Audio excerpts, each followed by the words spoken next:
आप सभी को मेरा नमस्कार। मैं विकास शर्मा, ज्योतिषाचार्य।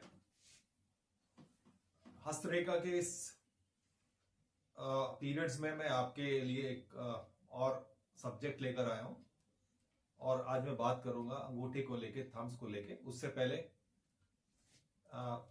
जो व्यूअर्स मेरे चैनल से जुड़ रहे हैं मैं उनको बता दूं, पामिस्ट्री के ऊपर, हस्त विज्ञान, हस्तरेखा विज्ञान के ऊपर मैंने ये नई सीरीज स्टार्ट की है। और जैसे मैं बता चुका हूं, ज्योतिष का एक ये सेकंड पार्ट है। देखिए, पहला जो है कुंडली अध्ययन होता है, उसमें वो बहुत ही विस्तृत है। उसके लिए बहुत सारी बातें जानना बहुत जरूरी है और टाइम टेकिंग प्रोसेस होता है। उसके अंदर निरंतर आपको, लगातार आपको जो है पढ़ना पड़ता है। लेकिन हस्तरेखा एक बहुत इंटरेस्टिंग अपने आप में एक टॉपिक है, एक विद्या है। और इसके लिए आपको किसी कुंडली बनाने की जरूरत नहीं है या वर्ग कुंडलियों की आवश्यकता नहीं है। सिर्फ अपने हाथ पे बनी हुई रेखाओं का अध्ययन करना है। और अगर आपका इंटरेस्ट है ऑकल्ट्स में, हस्तरेखा को आप समझना चाहते हैं, जानना चाहते हैं, तो अगर आप थोड़ा सा भी अपने समय निकाल के हस्तरेखा विज्ञान के ऊपर थोड़ा सा भी ध्यान देते हैं, तो ये आसानी से आप अपने वर्तमान समय के बारे में, या जो समय आपका बीत चुका है या जो आने वाला है, उस समय के बारे में आप आसानी से जान सकते हैं। तो और दूसरा, आपके हाथ में आपकी सारी रेखाएं मिलती हैं, साइन मिलते हैं, बस उनको समझना है। और उसके बाद आपको अपने मित्रों के हाथ, अपनी फैमिली में अपने भाई बहनों के, अपने माता पिता के हाथ आसानी से आप देख सकते हैं और इस विद्या को और आगे ले जा सकते हैं। आप मेरे साथ बने रहिए। बहुत सरल शब्दों में मैं हस्तरेखा विज्ञान से संबंधित जो भी बातें हैं मैं आपको बताने का प्रयास करूंगा। आप बस मेरे चैनल से जुड़िए, जिसका नाम है एस्ट्रोलॉजी टीचिंग बाय विकास शर्मा। मेरे चैनल को सब्सक्राइब कीजिए और अगर वीडियो पसंद आता है तो उसको लाइक कीजिए और शेयर कीजिए। आज का जो टॉपिक है वो मैं अंगूठे के ऊपर लेकर आया हूँ, थंब के ऊपर लेकर आया हूँ। थंब हमारी पर्सनैलिटी का बहुत बड़ा इंडिकेटर है। किसी व्यक्ति को अगर समझना है तो केवल अंगूठे से भी आप समझ सकते हैं। पूरे हाथ का जो है एक तरफ हो जाता है अध्ययन, और केवल अगर अंगूठे का भी अध्ययन अपने समझदारी से कर लिया, ध्यान से कर लिया, तो व्यक्ति की पर्सनैलिटी, उसका ऑरा किस तरीके का है, उसका ओवरऑल कैरेक्टर कैसा है, आसानी से आप समझ सकते हैं। ठीक है। प्रीवियस वीडियो में मैंने अंगूठे के बारे में बताया था। उंगलियों में 3 फैलेंज होते हैं, ठीक है, 3 सेक्शन होते हैं, पोर्वा कहते हैं जिसको। जबकि अंगूठे में केवल 2 ही फैलेंज होते हैं, अमूमन 2 ही होते हैं। कोई रेयर ऑफ किसी जगह आपको किसी के हाथ के अंगूठे में 3 सेक्शन देखने को मिल जाएंगे, but in general 2 he phalange होते हैं, अपर फैलेंज और लोअर फैलेंज। लोअर फैलेंज जो है वो वीनस वाले फील्ड से जुड़ा रहता है, जो वीनस का क्षेत्र है ये वाला, इससे ये फैलेंज जो है जुड़ा रहता है। कुछ पार्ट इसका मार्स से भी जुड़ा रहता है, मंगल से, जो इनर मार्स है, अंदरूनी जो मंगल है उससे जुड़ा रहता है। और जो बड़ा पार्ट है वो जो है शुक्र के साथ जुड़ा रहता है। तो 2 फैलेंज होते हैं, मैं बता चुका हूं आपको। पहला जो फैलेंज होता है इसको विल कहते हैं। आपकी विल पावर कैसी है, आप किसी भी कार्य को करते हैं तो उसके लिए एक पैशन चाहिए, एक इच्छा शक्ति चाहिए, एक आत्मबल चाहिए, एक साहस चाहिए। वो सब चीजें अपना फर्स्ट फैलेंज शो करता है। इनर स्ट्रेंथ कैसी है आपकी, कितना स्ट्रेंथ है, कितना वीकनेसेस है, कितनी आपकी पैशन है, विल पावर कैसी है। किसी काम को अगर आप जो है ठान लेते हैं तो वो करके गुजरते हैं। कुछ लोग ऐसे आपने देखे होंगे। कुछ लोग जो है बहुत फ्लेक्सिबल हो जाते हैं। इच्छा शक्ति तो होती है लेकिन वो उसको फाइनल कंक्लूजन तक नहीं पहुंचा पाते। बीच में ही जो है एकदम से जो है उनके अंदर एक ज्वार सा आता है कि ये काम मुझे करना है, लेकिन फिर कुछ समय बाद उसके कॉन्सिक्वेंसेस को देख के घबरा जाते हैं और उसको बीच में ड्रॉप कर देते हैं, उस असाइनमेंट को कंप्लीट नहीं करते। तो ये सारा चीज हम इसे देख के बता सकते हैं। सेकंड फैलेंज हमारी रीजनिंग पावर को, हमारे लॉजिक को, हमारे इंटेलेक्ट को शो करता है, हमारे अंदर कितनी बुद्धिमत्ता है। देखिए, जो व्यक्ति रैशनल नहीं है, जिसके अंदर रीजनिंग करने की क्षमता नहीं है, जो किसी के कहने को यूं ही मान लेता है, तो वो व्यक्ति जो है कभी भी बुद्धिमान नहीं हो सकता। बुद्धिमान होने की पहचान क्या है? जब आप क्वेश्चन करते हैं, कोई आपसे कोई क्वेश्चन, कुछ चीज आपको बता रहा है, तो उसके बदले में आपकी जिज्ञासा ये कह रही है ये कैसे पॉसिबल है, या ये क्या है। जब उसके बारे में आप पूरा जान लेते हैं, उसके प्लसेस के बारे में, उसके माइनसेस के बारे में, तो ऐसा व्यक्ति का मतलब एक परसेप्शन बनता है, इस व्यक्ति के पास ब्रेन है। क्योंकि जब ब्रेन होगा तभी आप जो है इस तरीके से आपके अंदर जिज्ञासा होगी कुछ चीज को जानने, किसी के कहे अनुसार एकदम नहीं है। किसी ने कह दिया 2 और 2 4 होते हैं तो मान लिया, किसी ने कह दिया 2 और 2 5 होते हैं तो कुछ लोग वो भी मान लेते हैं। तो कोई रीजनिंग पावर उनके पास नहीं होती है, लॉजिक नहीं होता, किसी भी चीज के दबाव में आके किसी चीज से जो है कंपेल होके वो उस चीज को एक्सेप्ट कर लेते हैं। जबकि जो व्यक्ति तार्किक होता है, जो रैशनल होता है, वो किसी की भी बात को ऐसे नहीं मानता जब तक वो अपने स्केल के ऊपर उसको सही ना मानता हो। तो ये होता है। तो जो सेकंड फाइलेंज है वो आपका लॉजिक है, वो आपकी रीजनिंग पावर है, वो आपकी रैशनैलिटी को दिखाता है, ये सारी चीज दिखाता है। अब इसका थंब का जो है आकार होना कैसा चाहिए, देखिए थंब हमारा बहुत ही इंपॉर्टेंट है, कैरेक्टर को शो करता है आपका कैरेक्टर किस प्रकार का है। एक व्यक्ति अपनी बात से मुकर जाता है, एक व्यक्ति अपनी बात पे अड़ा रहता है। तो जो मुकर जाता है इसका मतलब कहीं ना कहीं उसके अंदर बहुत फ्लेक्सिबिलिटी है। तो आप देखेंगे कुछ व्यक्तियों का जो अंगूठे का ये वाला पोर्शन है ये कर्व्ड होता है, इसके अंदर बहुत ज्यादा कर्व, जितना ज्यादा कर्व होगा उतना ज्यादा फ्लेक्सिबल होगा, यानी उस व्यक्ति को आसानी से आप अपनी बातों में फंसा सकते हैं, वो इतना फ्लेक्सिबल होता है, दूसरे की बात को सुनने के लिए तैयार हो जाता है। और कई बार ऐसा व्यक्ति जो है दूसरे की बात को सही भी मान लेता है। ये और बहुत सारी बातों से भी देखा जाता है कि आपकी हेडलाइन कैसी है। इन जनरल ऐसे व्यक्ति फ्लेक्सिबल होते हैं। इन व्यक्ति को कोई बात समझाई जाए तो ये व्यक्ति जो है समझने की शक्ति रखते हैं, मतलब तैयार हो जाते हैं। ऐसे व्यक्ति बहुत फ्लेक्सिबल होते हैं, ठीक है। यानी इनकी जो विल पावर है वो विल पावर काम नहीं करती है। जबकि जो स्ट्रेट होते हैं, ये वाले थंब वाले व्यक्ति जिनका थंब स्ट्रेट होता है, बेंड नहीं होता, यानी यहाँ कोई एंगल नहीं होता, यहाँ तो एंगल है लेकिन यहाँ कोई एंगल नहीं है, इसको कहते हैं स्ट्रेट थंब। ऐसे व्यक्ति अगर सही हो या गलत हो मैं उसकी बात नहीं कर रहा हूं। फ्लेक्सिबल होने का मतलब ये नहीं है कि आप गलत बातों को एक्सेप्ट कर लेंगे। फ्लेक्सिबल बातों का मतलब कि आप अपनी इच्छा शक्ति अगर नहीं भी है, आप किसी बात के लिए अड़िग भी हैं तो भी सामने वालों की बात को सुन सकते हैं, ये फ्लेक्सिबिलिटी होती है। आप सामने वाले को मौका दे सकते हैं, आप फ्लेक्सिबल होके कि नहीं एक बार मैं उसकी बात सुन तो लूं, तो ये होता है फ्लेक्सिबल होना। और स्ट्रेट होना कि नहीं, अगर मुझे कोई काम नहीं करना या मुझे कोई बात नहीं सुननी तो फिर नहीं सुननी। तो ये विल पावर स्ट्रांग बताता है आपकी कि आपकी विल पावर कितनी स्ट्रांग है। ऐसा व्यक्ति जीवन में जो है सफल भी होता है। जो फ्लेक्सिबल होते हैं व्यक्ति वो अमूमन देखे गए हैं कि जीवन में उतने सफल नहीं हो पाते, उनके अंदर फ्लेक्सिबिलिटी ज्यादा होती है।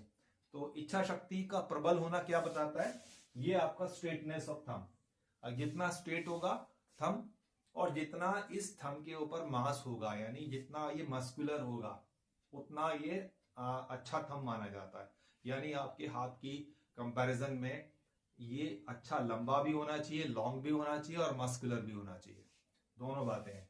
अब ये तो मैंने बता दिया फ्लेक्सिबल लोग कौन होते हैं। फ्लेक्सिबल लोग वो होते हैं जो जल्दी से अपने जो विल को ड्रॉप कर देते हैं, गिव अप कर देते हैं, वो फ्लेक्सिबल हो जाते हैं। अगर कोई बात सोची कि मैं ऐसा करूंगा लेकिन कोई सर्कमस्टांस ऐसी आई, वहां पर वो अपनी बात से थोड़ा सा फ्लेक्सिबल हो गए कि चलो ठीक है, अपनी बात से थोड़ा सा उन्होंने मुड़ गए वो लोग, ठीक है, अपनी बातों कुछ समय के लिए उन्होंने पॉज कर दिया, चलो ये ऐसा भी करके देख सकते हैं। तो ये लोग फ्लेक्सिबल होते हैं। और जिनका स्ट्रेट होता है वो लोग बहुत स्ट्रांग विल पावर के होते हैं। अगर कोई राय आपके लिए बना ली उन्होंने किसी भी रीजन से, तो वो वहां पर बिल्कुल पक्के खड़े रहते हैं अपनी बात पे, अपनी बात से मुड़ते नहीं है, झुकते नहीं है, ना ही सुनने को तैयार होते हैं। तो ये फ्लेक्सिबल हैंड और स्ट्रेट फ्लेक्सिबल थंब और स्ट्रेट थंब का एक एग्जांपल मैंने आपको दिया। अब ये फैलेंज क्या बताते हैं, ये आपकी विल पावर बताते हैं। ये जितना बड़ा होगा, जितना मोटा होगा, यानी यहाँ का जो मांस है वो जितना मोटा होगा, ये जो थंब है यहाँ का मांस जितना मोटा होगा, गद्दीदार होगा, और जितना ये फैलेंज बड़ा होगा, आपकी विल पावर बहुत अच्छी होगी, इच्छा शक्ति आपकी बहुत बढ़िया होगी। आप किसी भी कार्य को अगर सोचेंगे तो पूरा कर लेंगे। उसके बाद जो सेकंड फैलेंज है ये भी खूब बड़ा होगा, मस्कुलर होगा, दबा हुआ नहीं होगा कहीं से, तो आपकी रीजनिंग पावर भी अच्छी होगी, आपका लॉजिक भी अच्छा होगा, आप रैशनल होंगे, तो तर्क करने की आपके अंदर एक बुद्धि होगी, इसलिए ओवरऑल आपका इंटेलेक्ट बहुत अच्छा होगा। अब यही अगर फ्लेक्सिबल भी है, साथ में ये फैलेंज जो है आपका फर्स्ट फैलेंज चपटा हो गया और ये मस्कुलर भी नहीं है दोनों फैलेंज में से, तो ये समझिए व्यक्ति के अंदर अपनी इच्छा शक्ति भी नहीं है और दूसरा वो अपनी बात पे बहुत जल्दी से टिकता भी नहीं है। वो अपनी बात को गिव अप कर देता है। किसी भी कार्य को शुरू तो बड़े जोश के साथ करता है, लेकिन गिव अप कर देता है, उसको बीच में ही छोड़ देता है, फिर नए कार्य में लग जाता है। यानी ये वो पर्सनैलिटी है जो किसी से भी जो है सप्रेस हो जाते हैं, किसी की भी बातों में आ जाते हैं। तो ये पर्सनैलिटी वो पर्सनैलिटी है। इसलिए ऐसे लोग जो देखे हैं ये बहुत ज्यादा अपने जीवन में आगे नहीं बढ़ पाते। और जबकि स्ट्रेट हैंड वाले जो होते हैं ये स्ट्रॉन्ग कैरेक्टर्ड होते हैं, स्ट्रॉन्ग विल वाले होते हैं और जीवन में बहुत आगे तक जाते हैं। जो ये एम्बिशियस होते हैं, जो ये सोचते हैं, वो लगभग उसको पूरा करने के लिए अपनी जी जान लगा देते हैं। तो ये दोनों बात आपको मैंने आपको बताए। अब किसी का फर्स्ट फैलेंज बड़ा है तो उसकी विल पावर बहुत स्ट्रांग होगी, उसका इनर स्ट्रेंथ उसके अंदर बहुत होगी उसको पूरा करने के लिए जो है। और अगर किसी का सेकंड फैलेंज अच्छा है फर्स्ट फैलेंज की कंपैरिजन में, तो उसके अंदर लॉजिक अच्छा होगा, रीजनिंग अच्छी होगी, जो है वो रैशनल भी होगा, तर्क करने की क्षमता भी होगी। लेकिन चूंकि उसकी विल पावर कमजोर है, तर्क अच्छा करता है, सब कुछ अच्छा करता है, लेकिन विल पावर वाला जो पार्ट फैलेंज है वो वीक है, तो उसको वो परिणाम के अंदर नहीं बदल पाता। तो ये दोनों तरीके से आपको देखना चाहिए। दोनों पार्ट बहुत अच्छे होने चाहिए। अगर जीवन में आपको एक लगातार सतत जो है प्रोग्रेस करनी है तो दोनों ही पार्ट आपके बहुत मस्कुलर हों, बड़े हों और दोनों ही जो है शार्प भी हो। जो ये पार्ट है ये आपका शार्प भी होना चाहिए। तो आपकी जो इंटेलेक्ट है वो बहुत अच्छी होती है, बड़ी शार्प इंटेलेक्ट के व्यक्ति होते हैं। तो बहुत सामान्य तरीके से मैं इसको कंक्लूड करता हूं। जो मैंने आपको बताया कि थंब क्या, जो फर्स्ट वैलेंज है वो विल पावर शो करता है, इनर स्ट्रेंथ को शो करता है, करेज को शो करता है। जबकि सेकंड जो है आपकी रीजनिंग को, आपके इंटेलेक्ट को, आपके जो है लॉजिक को जो है बताता है, आप कितने रैशनल है ये बताता है, आपके अंदर तर्क करने की शक्ति ये बताता है। दोनों फैलेंज अगर मस्कुलर है, अच्छे हैं और इक्वल है, तो इसका मतलब आपके अंदर विल पावर भी अच्छी है, आपकी जो है इनर स्ट्रेंथ भी अच्छी है, आपके अंदर करेज भी अच्छा है, आपके अंदर जो है लॉजिक भी अच्छा है और आप जो है रैशनल है, तर्क करने की आपके अंदर शक्ति है, किसी भी चीज को आप बराबर तोलते हैं। तो ये सारी बातें सेकंड स्ट्रेंथ से देखी जाती है। तो दोनों का बड़ा होना, दोनों का मस्कुलर होना, दोनों का जो है स्ट्रेट होना बहुत जरूरी होता है। तो ये दोनों मैंने आपको बता दिया। दूसरा एक और बात बता के मैं अपनी बात को खत्म करूंगा।